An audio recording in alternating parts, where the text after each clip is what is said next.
လိုက်မကစားမီရဲ့ညီကိုတွေကတော့ဒါနောင်တရပါလိမ့်မယ်ဗျဒီနေ့ပွဲကဒါတော်တော်လေးကြိုက်တဲ့ဒါ၄ပွဲကိုညီကိုတို့အတွက်ရွေးချယ်ပေးထားတာဖြစ်ပါတယ်ညီကိုတွေအားလုံးပဲမင်္ဂလာပါဒီနေ့မှာတော့ဒါကျွန်တော်ဒီညအတွက်အကြိုက်ဆုံးဒါ၄သင်းကောင်းကျွန်တော်အနေနဲ့ဒါပြောပြပေးချင်ပါတယ်ကဲဆိုတော့ဒါပထမဆုံးပွဲစဉ်အဖြစ်ဒါ Manchester United နဲ့ Brighton အသင်းတို့ရဲ့ပွဲစဉ်ကိုဒါကျွန်တော်ရွေးချယ်ပေးထားတယ်ဒီပွဲမှာတော့ဒါ Brighton တို့ကိုဒါ Manchester United ကအနိုင်ရသွားမယ်လို့ဒါကျွန်တော်မြင်ထားတယ်ပေါ့နော်ဘာကြောင့်လဲဆိုတော့ဒါ Man U မှာဒါ FA Cup ပဲရှိတော့တယ်ဒီ FA Cup မှာလက်လွတ်ရဆိုရင်တော့ဒါဒီရာသီသူတို့ဖလားလက်မဲ့ရာသီဖြစ်ဖို့ကတော်တော်လေးကိုကျင်းသေးသွားပြီနီးပြအပြောင်းလဲလဲဒါဖြစ်ဖို့ရှိနေရကြောင်းဒါနီးပြသေးရောက်မယ်ပေါ့နော်ဒါကြောင့်လဲဒါသူတို့အနေနဲ့ဒီဖလားပြိုင်ပွဲလေးကနေတော့ထောက်ခွာရအောင်တော့ဒါလုံးအောင်မယ်လို့မထင်ဘူးဒီဖလားမှာဆက်လက်ကြံအောင်မယ်လို့ကျွန်တော်မြင်တယ်ဒါကြောင့်လဲဒါဒီပွဲကိုဒါမန်ယူတို့အကောင်းဆုံးကြိုးစားလာမယ်မြင်တယ်ဒီပွဲမှာဒါအနှိမ့်ဆုံး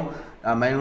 1 0လောက်နဲ့တော့တာပြီးတော့နိုင်မယ်ထင်တယ်တကိုးအသာလောက်ပေါ့နော်တကိုးအသာလောက်တော့တာပြီးတော့နိုင်မယ်လို့ကျွန်တော်မြင်ထားတယ်တစ်ဖက်က Brighton ကောင်းတယ်ဆိုပေမဲ့လည်းဒါဒီနေ့မှာ Manchester United ကလုံးဝကိုအနိုင်တေချာနေတဲ့ဒါအတွက်ကြောင့်မလို့ဒါကျွန်တော်ဒါ Manchester United body ကိုဒါကျွန်တော်ပထမဆုံးပွဲစဉ်အဖြစ်ရွေးချယ်ပေးထားတယ်ဒုတိယပွဲကတော့ဒါ Barcelona နဲ့ Real Madrid တို့ရဲ့ပွဲစဉ်ကိုဒါကျွန်တော်အနေနဲ့ရွေးချယ်ပေးထားတယ်ဒီပွဲစဉ်က Super Cup ရဲ့ Final ပွဲစဉ်တစ်ပွဲလည်းဖြစ်တယ်ဗျဒီပွဲမှာတော့ဒါ Barcelona တို့ Real Madrid ကိုရှုံးကြီးပြန်ဆက်သွားမယ်လို့ဒါကျွန်တော်အနေနဲ့မြင်မိရဲ့ Barcelona တို့အနေနဲ့ဒါlevel အရှုံးအပြည့်ပေးထားတဲ့အတွက် Real Madrid ကိုမနိုင်သေးတာအကြောင်းမရှိလို့မြင်တယ်ပြီးတော့ဂိုးပေါင်းကြီး၃လုံးအရှုံးမှာဒါ Real Madrid ကော Barcelona ကောနှစ်သင်းလုံးဂိုးရပြီးတော့ဂိုးပေါ်သွားလိမ့်မယ်လို့ကျွန်တော်မြင်ထားတယ်ပထမအကြော့လုံးကဒါဂိုးပေါ်သင်းရသားနဲ့မပေါ်ထားတဲ့အတွက်ကြောင့်ဒီအကြော့မှာတော့ဒါကျင်းသေးပေါက်တစ်ခုကဂိုးပေါ်လာပါလိမ့်မယ်ဒါကြောင့်ဒါကျွန်တော်ရဲ့ဒုတိယပွဲရွေးချယ်မှုကတော့ Real Madrid ဒါဂိုးပေါ်ရွေးချယ်ပေးလိုက်ပါတယ်နောက်တဲ့ပွဲကတော့ဒါ Bayern နဲ့ဒါ Wolves တို့ရဲ့အသင်းကိုဒါကျွန်တော်နေရွေးချယ်ပေးထားတယ်ဒီပွဲမှာတော့ဒါ Bayern အိမ်ပွဲမှာသွားရောက်ရှင်ပြိုင်ကစားကြမှာဖြစ်တယ်ဗျကဲဘိုင်ယန်တို့အနေနဲ့ဂိုးပေါ်ရရတအားများနေပြီဗျဒါကျွန်တော်ဒီပွဲမှာလည်းဘိုင်ယန်ကိုအရေးစုံပြီးဂိုးအောက်ပဲထပ်ပေးခြင်းနဲ့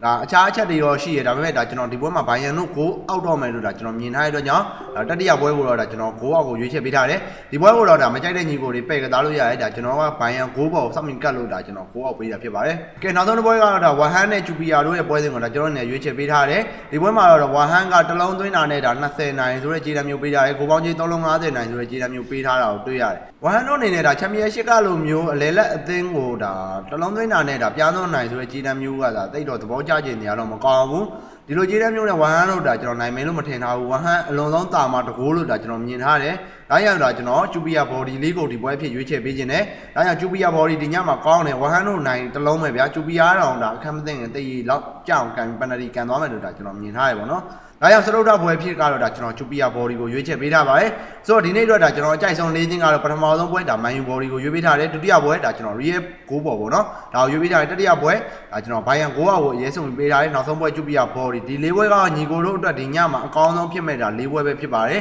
လိုက်မကစားမီရဲ့ညီကိုတွေကတော့ဒါနောင်တရပါလိမ့်မယ်ဗျဒီနေ့ပွဲကဒါတော်တော်လေးကြိုက်တဲ့ဒါ၄ပွဲကိုညီကိုတို့အတွက်ရွေးချယ်ပေးထားတာဖြစ်ပါတယ်ကဲကြည့်ရှုပေးတဲ့ညီကိုတယောက်ချင်းစီတိုင်းကိုအများကြီးပဲကျေးဇူးတင်ပါတယ်နောက်ရက်ဒီမှာလည်းဒီလိုမျိုးမောက်ကတ်တွေဒါကျွန်တော်တပွဲကောင်းလေးပုံမှန်လေးတင်ပေးသွားမှာဖြစ်လို့ကျွန်တော် YouTube channel လေးကို subscribe လုပ်ရသေးတဲ့ညီကိုတွေ subscribe လေးချက်လောက်နှိပ်ပေးထားပါပြီးတော့ဒါကျွန်တော် Telegram channel လေးကိုလည်း join ပေးထားကြပါဦး Telegram channel ထဲမှာဒါကျွန်တော်ညတိုင်းဒါကျွန်တော်ကြိုက်တဲ့ပွဲလေးတွေနောက်ပိုင်းပွဲလေးတွေပါဒါကျွန်တော်ပုံမှန်လေးပေးပြတဲ့ဒါကျွန်တော်ကြေးအောင်နိုင်ခြင်းအများဆုံးပွဲလေးတွေဒါရွေးပေးရဲညဆိုတာရိုမာနဲ့ဒါကျွန်တော်အတလန်နာနှစ်ပွဲပဲကျန်တော့လေဒါကျွန်တော်ပြောတယ်နှစ်ပွဲထဲမှာတစ်ပွဲကတော့ဒါကျင်းစီပါ body အပေါ်ကိုပေးမယ်လို့ကျွန်တော်ပြောထားတယ်ကန်ကောင်းရင်နှစ်ပွဲလုံးရမယ်လို့တော့ကျွန်တော်ပြောထားတယ်နှစ်ပွဲလုံးဒါ body ပေါ်ပေးသွားတယ်ပေါ့နော်ဆိုတော့အဲ့လိုမျိုးလေးပေးရတဲ့ညီကိုတို့အနေနဲ့ Telegram group လေးကို join ထားမမအောင်လို့ပြောချင်ပါတယ်ဗျကဲကျွန်တော်ရဲ့ဒါ account follow မလုပ်ရသေးတဲ့ညီကိုတွေကလည်း follow လေးလုပ်ပေးထားကြပါဦးညီကိုတွေအားလုံးပဲbye byeပါဗျာ